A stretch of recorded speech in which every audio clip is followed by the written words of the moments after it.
الشيطان الرجيم بسم الله الرحمن الرحیم شروع اللہ کے نام سے جو بڑا مہربان نہایت رحم والا ہے۔ اور جب ہم نے موسیٰ سے 40 رات کا وعدہ کیا تو تم نے ان کے پیچھے بچڑے کو معبود مقرر کر لیا اور تم ظلم کر رہے تھے۔ پھر اس کے بعد ہم نے تم کو معاف کر دیا تاکہ تم شکر کرو۔ اور جب ہم نے موسیٰ کو کتاب اور معجزے عنایت کیے تاکہ تم ہدایت حاصل کرو، اور جب موسیٰ نے اپنی قوم کے لوگوں سے کہا کہ بھائیو تم نے بچڑے کو معبود ٹھہرانے میں بڑا ظلم کیا ہے، تو اپنے پیدا کرنے والے کے آگے توبہ کرو اور اپنے تئیں ہلاک کر ڈالو، تمہارے خالق کے نزدیک تمہارے حق میں یہی بہتر ہے۔ پھر اس نے تمہارا قصور معاف کر دیا، وہ بے شک معاف کرنے والا صاحب رحم ہے۔ اور جب تم نے موسیٰ سے کہا کہ موسیٰ جب تک ہم اللہ کو سامنے نہ دیکھ لیں گے تم پر ایمان نہیں لائیں گے، تو تم کو بجلی نے آ گھیرا اور تم دیکھ رہے تھے۔ پھر موت آ جانے کے بعد ہم نے تم کو از سر نوح زندہ کر دیا تاکہ احسان مانو، اور بادل کا تم پر سایہ کیے رکھا اور تمہارے لیے من و سلوہ اتارتے رہے کہ جو پاکیزہ چیزیں ہم نے تمہیں عطا فرمائی ہیں ان کو کھاؤ، اور وہ ہمارا کچھ نہیں بگاڑتے تھے بلکہ اپنا ہی نقصان کرتے تھے۔ اور جب ہم نے کہا کہ اس گاؤں میں داخل ہو جاؤ اور اس میں جہاں سے چاہو خوب کھاؤ، اور دروازے میں داخل ہونا تو سجدہ کرنا اور حطۃ کہنا، ہم تمہارے گناہ معاف کر دیں گے اور نیکی کرنے والوں کو اور زیادہ دیں گے۔ تو جو ظالم تھے انہوں نے اس لفظ کو جس کا ان کو حکم دیا تھا بدل کر اس کی جگہ اور لفظ کہنا شروع کیا، پس ہم نے ان پر آسمان سے عذاب نازل کیا کیونکہ نافرمانیاں کیے جاتے تھے۔ اور جب موسیٰ نے اپنی قوم کے لیے پانی مانگا تو ہم نے کہا کہ اپنی لاٹھی پتھر پر مارو، تو اس میں سے 12 چشمے پھوٹ نکلے، اور تمام لوگوں نے اپنا اپنا گھاٹ معلوم کر لیا، اللہ کی روزی کھاؤ اور پیو مگر زمین میں فساد نہ کرتے پھرنا۔ اور جب تم نے کہا موسیٰ ہم سے ایک کھانے پر صبر نہیں ہو سکتا تو اپنے پروردگار سے دعا کیجئے کہ درکاری اور ککڑی اور گیہوں اور مسور اور پیاز جو نباتات زمین سے اگتی ہیں ہمارے لیے پیدا کرے۔ انہوں نے کہا کہ بھلا عمدہ چیزیں چھوڑ کر ان کے بدلے ناقص چیزیں کیوں چاہتے ہو؟ تو کسی شہر میں جا اترو، وہاں جو مانگتے ہو مل جائے گا۔ اور ذلت اور محتاجی ان سے چمٹا دی گئی اور وہ اللہ کے عذاب میں گرفتار ہو گئے، یہ اس لیے کہ وہ اللہ کی آیتوں سے انکار کرتے تھے اور نبیوں کو ناحق قتل کر دیتے تھے، یہ اس لیے کہ نافرمانی کیے جاتے اور حد سے بڑھے جاتے تھے۔ جو لوگ مسلمان ہیں یا یہودی یا عیسائی یا ستارہ پرست، جو اللہ اور روز قیامت پر ایمان لائے گا اور عمل نیک کرے گا، تو ایسے لوگوں کو ان کا صلہ اللہ کے ہاں ملے گا اور ان کو نہ کسی طرح کا خوف ہوگا اور نہ وہ غمناک ہوں گے۔ اور جب ہم نے تم سے عہد لیا اور کوہ طور کو تم پر اٹھا کھڑا کیا کہ جو کتاب ہم نے تم کو دی ہے اس کو زور سے پکڑے رہو اور جو اس میں ہے اسے یاد رکھو تاکہ محفوظ رہو، تو تم اس کے بعد پھر گئے۔ اور اگر تم پر اللہ کا فضل اور اس کی مہربانی نہ ہوتی تو تم خسارے میں پڑ گئے ہوتے۔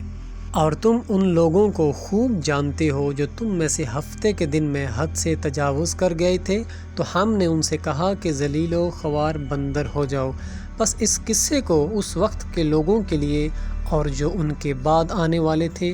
عبرت اور پرہیزگاروں کے لیے نصیحت بنا دیا۔ اور جب موسیٰ نے اپنی قوم کے لوگوں سے کہا کہ اللہ تم کو حکم دیتا ہے کہ ایک بیل ذبح کرو، وہ بولے کیا تم ہم سے ہنسی کرتے ہو؟ موسیٰ نے کہا کہ میں اللہ کی پناہ مانگتا ہوں کہ نادان بنوں۔ انہوں نے کہا کہ اپنے پروردگار سے التجا کیجئے کہ وہ ہمیں یہ بتائے کہ وہ بیل کس طرح کا ہو۔ کہا پروردگار فرماتا ہے کہ وہ بیل نہ تو بوڑھا ہو اور نہ بچڑا بلکہ ان کے درمیان ہو، سو جیسا تم کو حکم دیا گیا ہے ویسا کرو۔ انہوں نے کہا کہ اپنے پروردگار سے درخواست کیجئے کہ ہم کو یہ بھی بتا دے کہ اس کا رنگ کیسا ہو۔ موسیٰ نے کہا پروردگار فرماتا ہے کہ اس کا رنگ گہرا زرد ہو کہ دیکھنے والوں کو خوش کر دیتا ہو۔ انہوں نے کہا پروردگار سے پھر درخواست کیجئے کہ ہم کو بتا دے کہ وہ اور کس کس طرح کا ہو، کیونکہ بہت سے بیل ہمیں ایک دوسرے کے مشابہ معلوم ہوتے ہیں، اللہ نے چاہا تو ہمیں ٹھیک بات معلوم ہو جائے گی۔ موسیٰ نے کہا کہ اللہ فرماتا ہے کہ وہ بیل کام میں لگا ہوا نہ ہو، نہ تو زمین جوتتا ہو اور نہ کھیتی کو پانی دیتا ہو، اس میں کسی طرح کا داغ نہ ہو کہنے لگے اب تم نے سب باتیں درست بتا دی۔ غرض انہوں نے اس بیل کو ذبح کیا اور وہ ایسا کرنے والے تھے نہیں، اور جب تم نے ایک شخص کو قتل کیا تو اس میں باہم جھگڑنے لگے، لیکن جو بات تم چھپا رہے تھے اللہ اس کو ظاہر کرنے والا تھا۔ تو ہم نے کہا کہ اس بیل کا کوئی سا ٹکڑا مقتول کو مارو، اس طرح اللہ مردوں کو زندہ کرتا ہے اور تم کو اپنی نشانیاں دکھاتا ہے تاکہ تم سمجھو۔ پھر اس کے بعد تمہارے دل سخت ہو گئے گویا وہ پتھر ہیں یا ان سے بھی زیادہ سخت، اور پتھر تو بعض ایسے ہوتے ہیں کہ ان میں سے چشمے پھوٹ نکلتے ہیں، اور بعض ایسے ہوتے ہیں کہ پھٹ جاتے ہیں اور ان میں سے پانی نکلنے لگتا ہے، اور بعض ایسے ہوتے ہیں کہ اللہ کے خوف سے گر پڑتے ہیں، اور اللہ تمہارے عملوں سے بے خبر نہیں۔ کیا تم امید رکھتے ہو کہ یہ لوگ تمہارے قائل ہو جائیں گے؟ ان میں سے کچھ لوگ کلام اللہ کو سنتے پھر اس کے سمجھ لینے کے بعد اس کو جان بوجھ کر بدل دیتے رہے ہیں، اور یہ لوگ جب مومنوں سے ملتے ہیں تو کہتے ہیں ہم ایمان لے آئے ہیں، اور جس وقت آپس میں ایک دوسرے سے ملتے ہیں تو کہتے ہیں جو بات اللہ نے تم پر ظاہر فرمائی ہے وہ تم ان کو اس لیے بتائی دیتے ہو کہ اسی کے حوالے سے تمہارے پروردگار کے سامنے تم کو الزام دیں۔ کیا تم سمجھتے نہیں؟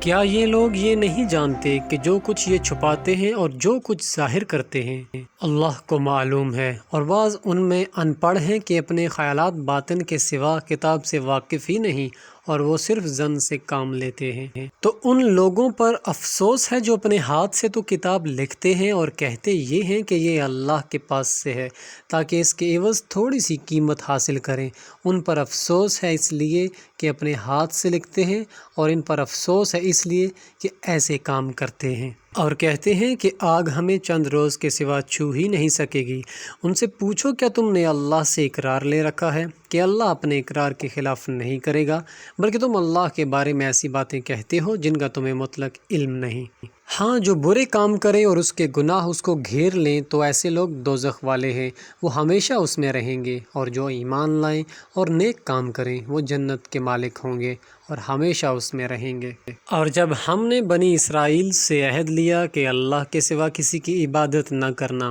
اور ماں باپ اور رشتہ داراں اور یتیموں اور محتاجوں کے ساتھ بھلائی کرتے رہنا، اور لوگوں سے اچھی باتیں کہنا، اور نماز پڑھتے اور زکوٰۃ دیتے رہنا، تو چند شخصوں کے سوا تم سب منہ پھیر بیٹھے۔ اور جب ہم نے تم سے عہد لیا کہ آپس میں کشت خون نہ کرنا اور اپنوں کو ان کے وطن سے نہ نکالنا، تو تم نے اقرار کر لیا اور تم اس کے گواہ ہو۔ پھر تم وہی ہو کہ اپنوں کو قتل بھی کر دیتے ہو، اور اپنوں میں سے بعض لوگوں پر گناہ اور ظلم سے چڑھائی کر کے انہیں وطن سے نکال بھی دیتے ہو، اور اگر وہ تمہارے پاس قید ہو کر آئیں تو بدلہ دے کر ان کو چھڑا بھی لیتے ہو، حالانکہ ان کا نکال دینا ہی تم کو حرام تھا۔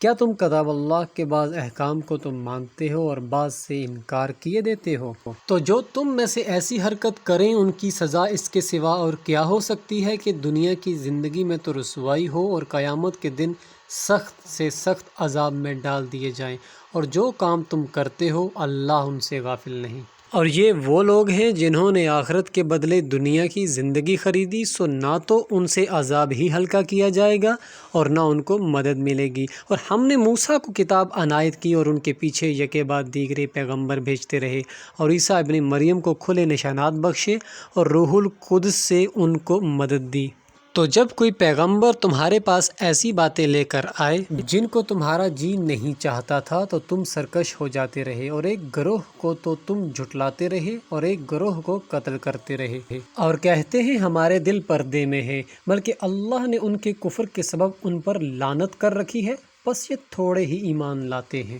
اور جب اللہ کے ہاں سے ان کے پاس کتاب آئی جو ان کی کتاب کی بھی تصدیق کرتی ہے، اور وہ پہلے کافروں پر فتح مانگا کرتے تھے، تو جس چیز کو وہ خوب پہچانتے تھے جب ان کے پاس آ پہنچی تو اس سے کافر ہو گئے، بس کافروں پر اللہ کی لعنت۔ جس چیز کے بدلے انہوں نے اپنے تئیں بیچ ڈالا وہ بہت بری ہے، یعنی اس جلن سے کہ اللہ اپنے بندوں میں سے جس پر چاہتا ہے اپنی مہربانی سے نازل فرماتا ہے۔ اللہ کی نازل کی ہوئی کتاب سے کفر کرنے لگے تو وہ غضب بالائے غضب میں مبتلا ہو گئے، اور کافروں کے لیے ذلیل کرنے والا عذاب ہے۔ اور جب ان سے کہا جاتا ہے کہ جو اللہ نے نازل فرمائی ہے اس کو مانو، تو کہتے ہیں کہ جو کتاب ہم پر نازل ہو چکی ہے ہم تو اسی کو مانتے ہیں، یہ اس کے سوا اور کو نہیں مانتے، حالانکہ وہ سچی ہے اور جو ان کی کتاب ہے اس کی بھی تصدیق کرتی ہے۔ کہہ دو کہ اگر تم صاحب ایمان ہوتے تو اللہ کے پیغمبروں کو پہلے ہی کیوں قتل کیا کرتے، اور موسیٰ تمہارے پاس کھلے ہوئے معجزات لے کر آئے تو تم ان کے بعد